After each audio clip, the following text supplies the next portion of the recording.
everyone. This is a program on Indian film industry. And in this program, we're specifically going to talk about the tinsel town, the historical perspectives, and the economics of the Indian film industry. So while we proceed, let us first throw some light on the historical perspective of the Indian film industry. Lumiere brothers were the founding fathers of cinema in India, and they invented the first moving camera and projector. One of their earliest projections had a shot of a train which was approaching the screen. And the incident constituted one of the earliest legends of establishment of cinema because as the people observed it coming towards them, a few of them ran away frantically. Also, D.W. Griffith is called the father of editing. He formulated the initial visual grammar ranging from the close-up to the long shot. Slowly, an orchestra found its way into the cinema halls, providing music as an accompaniment. And later on, this gave way to a synchronized soundtrack along with the visuals, rendering an audio-visual medium. With better understanding of photosensitive chemicals, color found its way onto the screen, and with better technology, we had more of lightweight cameras enabling shooting outside the studios. Experimentation with various narratives on screen started, and it was a concise yet complex grammar for cinema to be formulated. Concise it was because it was able to enable the deciphering by the audience.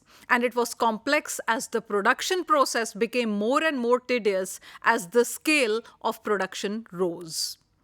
Also, the studio system was introduced in Hollywood as various studio owners signed deals with the cast and crew to produce more films. Just like factory churns out products, these studios were making and releasing films. Each producer had a special dedicated genre, and the public knew what to expect from each production house. During the time of Great Depression in the United States, one of the few industries that made profit was films, as the masses went to the theater to find escape. Films have always reflected the economic and socio-political conditions of the society on screen. During the World War II, a series of documentaries named Why We Fight were made by the United States government to justify their involvement in the war. These films were spreading the propaganda of their political ideology and were screened in the theaters before all the feature film screenings. The noir film genre reflected the general dark mood of the public in the post-war era. With the advent of technology, these films were depicting a dystopian future like the Terminator series, which were propagated during 1984 to 2019, and it started being produced. Thus, films are a mirror of the society. They reflect the collective sentiments and the collective understanding of the masses. They can also be the harbingers of change by highlighting the social problems ailing a society. Now let us look at what happens when films come to India. Why is Mumbai the film capital of India? It is not only the film capital of India, it is also the largest film industry in the world. The location is such that being a port, the first heavyweight cameras for films arrived here by sea route. And the climate is humid, which is perfect for the longevity and storage of the film stock or reels. Raja Harish Chandra was the first Indian full-length feature film which was produced by Dada Saheb Phalke way back in 1913. The film was named and based on a tale from a Sanskrit epic. Phalke is the father of Indian cinema, and the highest award in the field is named after him. Now we come to the era of silent films. Films did not have an accompanying audio track in the initial days. The set design, costumes, expressions, and the familiar storylines made them popular within a short duration of time. Another feature that stood apart was a dearth of female actors. Films were not considered to be a respectable career option in those days, and women were not allowed to be a part of them. And thus, the female characters were also played by men. Then came the era of talkies, and Alamara was first released in 1931. The Indian cinema entered the era of talkies, or the films that talked. The Tamil film industry began in 1931. The Bengal film industry started in the year 1932, and regional markets for regional products were established. Mostly, the stories from religious epics, folk tales, historical incidents, etc., were adopted and adapted for films. Proving to be profitable across various regions and being dependent on several resources, the film started proving to be an interesting and booming business across the country. This allowed the entry of various production houses or studios in the arena. The owners would acquire cameras, lights, studio space, sound equipment, and would hire few technicians and artists to create films as a collaborative product. Similar elements in different permutations and combinations were mixed in order to create different products. The films that were churned out from these studios were called masala films, as they had the essence of all the elements, ranging from dance and drama, action, romance, and music, etc. Now let us look at the post-independence era.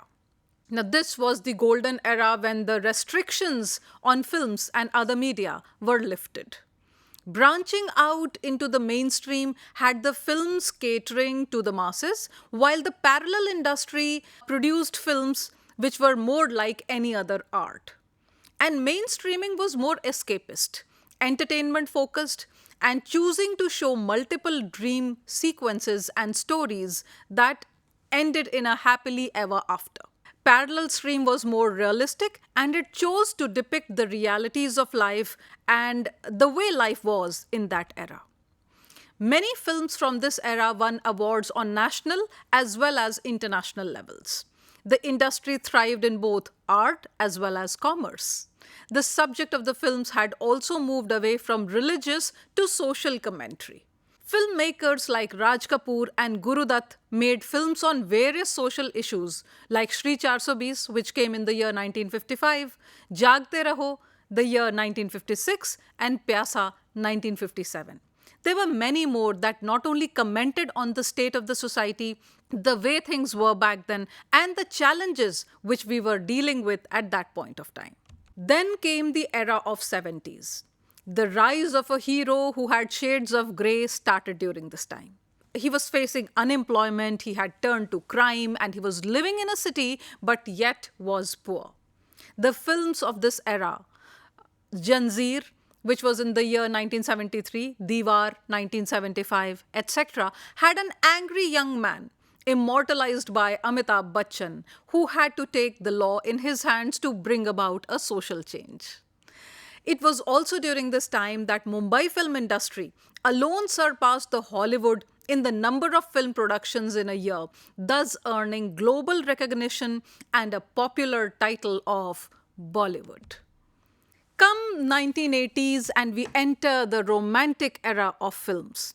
And during the late 80s, the open door economic policy was being discussed. From finding a job, the problem of the youth shifted to finding a love interest. The films blended the idea of love and arranged marriage to the longest running film in the Indian history. This was Hum Aapke Hain Kaun. It was featured the extended Indian diaspora of the NRIs through films like Dilwale Dulhaniya Le Jayenge. Then we come to 1990s. Love was in the air in the Indian film industry, and the protagonist was not the archetypical hero who anymore had the actors playing around anti-heroes with much ease. There were films like Dar, which came in the year 1993. There was Khalnayak, again in the same year, Anjam, 1994, and they had the mainstream actors play villainous roles as well. So this was turning out to be more challenging for the heroes. As well, they were opening a new scope for them. Then came the corporatization of the Indian cinema. There were three things that you need to recall and look at: globalization, digitization, and corporatization. So once we opened our economy to the global players, globalization took place. So others would come and they could invest in Indian sectors, various business sectors that India had. All of it slowly, as the technology improved, we moved towards digitization. And after digitization came corporatization, because this was turning out to be value added and revenue generating profession. So production had become swifter as well as more organized. New technologies have been adopted across the country, and with the opening of multiplexes, there were films that were able to run longer durations of time in smaller theaters and were able to reach out to various segments of the audiences. Filmmakers like Madhur Bhandarkar, Anurag Kashyap, Vishal Bhardwaj, etc.